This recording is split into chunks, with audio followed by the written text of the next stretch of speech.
देखिए, मुद्दे तो स्पष्ट आज भी हैं।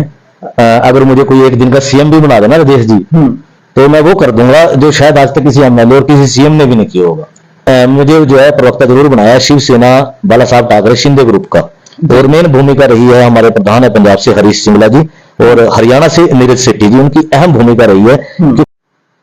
साथियों नमस्कार, कुरुक्षेत्र भूमि न्यूज में आपका स्वागत है। आज एक ऐसा चेहरा हमारे चैनल पर मौजूद है जो हमेशा जनता की सेवा में समर्पित रहकर सामाजिक कार्य करते हैं, जनता की आवाज उठाने का काम करते हैं, और खास बात न्यूज के चीफ एडिटर भी हैं। और दूसरा एक और आपको जानकारी दें, हरियाणा के मुख्यमंत्री नायब सैनी जी के खिलाफ चुनाव लड़ने वाले योद्धा सुभाष सैनी जी, जिन्होंने लाडवा विधानसभा से चुनाव लड़ा, इन्हीं को इनके कार्यों को देखते हुए, सामाजिक नीतियों को देखते हुए इनको शिवसेना का पंजाब और हरियाणा का प्रदेश प्रवक्ता बनाया गया है। तो खबर है आप लोगों के लिए, जानकारी लेंगे सबसे पहले कि इनको प्रदेश प्रवक्ता हरियाणा पंजाब का जो बनाया गया है, ये क्या क्या कार्यभार इनके ऊपर, इनके कंधों पर एक और जिम्मेदारी बढ़ी है।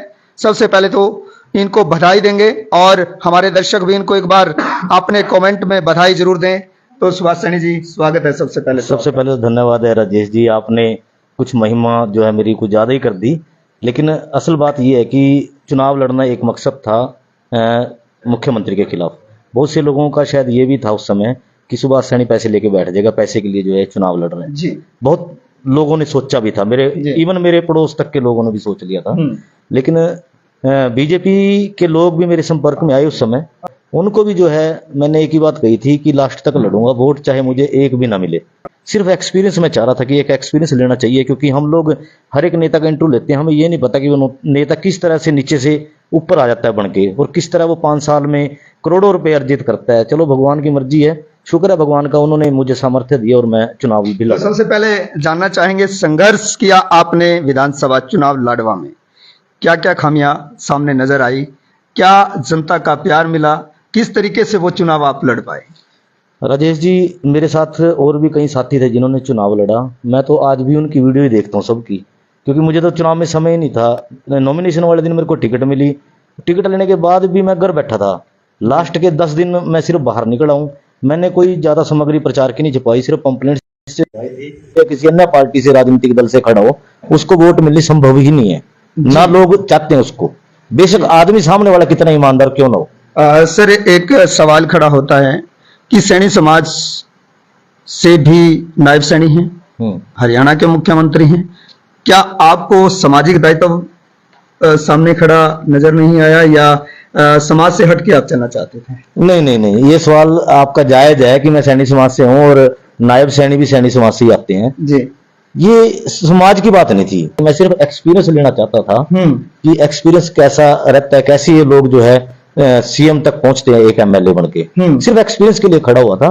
उसके अंदर सबसे बड़ी बात तो ये रही कि मैंने किसी से वोट भी नहीं मांगी, जो सच्चाई है। मैं जानना चाहता हूं, जैसे आप एक पत्रकार भी हैं, जनता के बीच में रहते हैं, जनता की समस्याएं हर पल हर कदम आपके सामने खड़ी होती हैं, कि जहां पर कोई नहीं सुनता तो वहां पर पत्रकार ही जनता की आवाज सरकार तक पहुंचाने का काम करता है। और आज हमारा भी सौभाग्य है कि आपके साथ डिबेट करने का मौका हमें मिला। तो क्या ऐसी समस्याएं सामने थी जो विधानसभा को लेकर थी, जिन मुद्दों पे आप चुनाव लड़ना चाहते थे? देखिए, मुद्दे तो स्पष्ट आज भी हैं। अगर मुझे कोई एक दिन का सीएम भी बना देना राजेश जी, तो मैं वो कर दूंगा जो शायद आज तक किसी एमएलए और किसी सीएम ने भी नहीं किया होगा, क्योंकि इलेक्शन आपने भी लड़ा है जी। इलेक्शन आपने भी लड़ा है, शाबाश से। मुद्दे तो आप लोग भी लेके चल रहे थे। सुभाष सैनी जी, आज मुझे भी अच्छा लगा कि दो भाई, दो पत्रकार आपस में डिबेट कर रहे हैं, मुद्दों पे चर्चा कर रहे हैं। जैसे एक सबसे बड़ी समस्या आती है पीपली लाडवा विधानसभा की, पानी की निकासी पूरे पीपली लाडवा मंडी रोड पर जो है बड़ी समस्या है। उसकी खबरें भी बहुत चली हैं, आप लोगों ने भी चलाई, हमने भी चलाई, लेकिन अब फिलहाल काम चल रहा है वहां पे। ये देख के मेरे को खुशी जरूर है। चलो सीएम साहब कहीं तो अभी काम करवा रहे हैं जी। बात करते हैं, जैसे अभी फिलहाल सबसे पहले बधाई भी है आपको कि आपको हरियाणा और पंजाब का प्रदेश प्रवक्ता भी बनाया गया है। क्या क्या अहम भूमिका रही? देखिए, सबसे पहले मैं अपना परिचय दे दूं फिलहाल का आज का जी। मुझे जो है प्रवक्ता जरूर बनाया है शिवसेना बाला साहब ठाकरे शिंदे ग्रुप का, और मेन भूमिका रही है हमारे प्रधान है पंजाब से हरीश सिंगला जी, और हरियाणा से नीरज सेठी जी, उनकी अहम भूमिका रही है। क्योंकि मैं भी एक मंच चाह रहा था इलेक्शनों के बाद कि मुझे कोई मंच मिले जहां से मैं जनता के बीच में अपनी आवाज रख सकूं। पत्रकार होने के नाते तो चलो मैं चैनल पे अपने आता ही हूं, लेकिन कई बार हो जाता है जी कोई समस्या इतनी बड़ी हो जो पत्रकार के बस की भी ना हो, उसमें राजनीति हस्तक्षेप जो है वो जरूरी है। तो मैं एक सवाल है, जनता का सवाल है, हमारे पत्रकार भाइयों का सवाल है, हम हर नेता की, देश के हर व्यक्ति की आवाज उठाने का काम करते हैं, लेकिन जब पत्रकारों पर इस प्रकार की समस्याएं आती हैं, जब वो डिबेट करने जाते हैं या किसी की आवाज उठाने का काम करते हैं, चारों तरफ दुश्मन नजर आते हैं, उस समय पत्रकार सुरक्षित नहीं है। सरकार को क्या अहम कदम उठाना चाहिए कि पत्रकारों की सुरक्षा उनको मिले? देखिए ये सवाल भी बड़ा अहम है, क्योंकि मैं तो खुद ही पत्रकार हूं, आप भी मेरे से सीनियर पत्रकार हो, आप मेरे से पहले की इस लाइन में हो, हम सभी को पता है। क्योंकि अभी कोई कहता है जी एक एबीपी न्यूज का पत्रकार है, एक आज तक का पत्रकार, लेकिन एक सोशल मीडिया का भी पत्रकार है, एक प्रिंट मीडिया का भी है। पत्रकार पत्रकार ही रहेगा, चाहे वो किसी भी दर्जे का हो, चाहे वो सोशल मीडिया का है, क्योंकि भूमिका जो है अहम उन्हीं पत्रकारों के होती है जो कैमरा फेस करते हैं जी। और उसके बाद जो पत्रकारों के ऊपर एक ब्लेम जो हमेशा लगता है ब्लैकमेलिंग का, क्योंकि यदि आप खबर चलाओगे, सच्ची खबर चलाओगे, तो आपके ऊपर जो है धब्बा लगेगा ब्लैकमेलिंग का, आपके ऊपर पर्चे भी हो जाएंगे जी।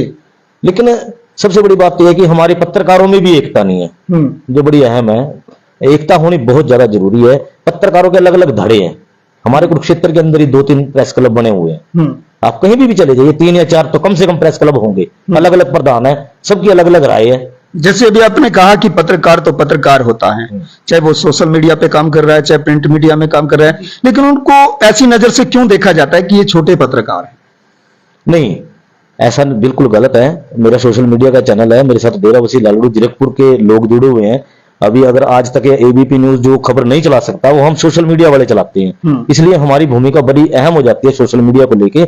आपका भी कुरुक्षेत्र भूमि जो है सोशल मीडिया पे भी है, आपकी भी खबरें कुरुक्षेत्र के और तमाम हरियाणा, पंजाब, उत्तर प्रदेश के लोग देखते हैं, क्योंकि आपका फेस मेन है जी। आज तक में एबीपी न्यूज में बड़ी खबर आएगी, लेकिन सोशल मीडिया गली कूचों तक की, मतलब गांव तक की खबर जो है सोशल मीडिया ही उठाता है, लोगों के बीच में लेके आता है। एक सेंटर लेवल की अगर मैं बात करूं, इंटरनेशनल मुद्दा है, अभी जम्मू कश्मीर में हमले हुए, व्यक्तियों को मारा गया, इस अहम मुद्दे पर आप अपना क्या संदेश देश की सरकार को देना चाहेंगे और क्या मैसेज छोड़ना चाहेंगे देश की जनता के लिए? देखिए माननीय नरेंद्र मोदी जी से, क्योंकि मैं शिवसेना हरियाणा और पंजाब का प्रवक्ता हूं, जैसा कि शिवसेना हरियाणा और पंजाब दोनों प्रधान जी के जो है बयान भी आ चुके हैं मीडिया के अंदर, उनका भी साफ कहना है कि बयानबाजी से ये हल नहीं होगा, सीधा पाकिस्तान के ऊपर हमला करना चाहिए, उनको उनकी औकात दिखानी चाहिए, क्योंकि इतना बर्बरता पूर्वक जो ये हमला हुआ है, नहीं तो यदि कोई कार्रवाई सरकार नहीं करती है या प्रधानमंत्री नरेंद्र मोदी नहीं करते हैं, तो शिवसेना जो है सड़कों पर उतरने को मजबूर होगी।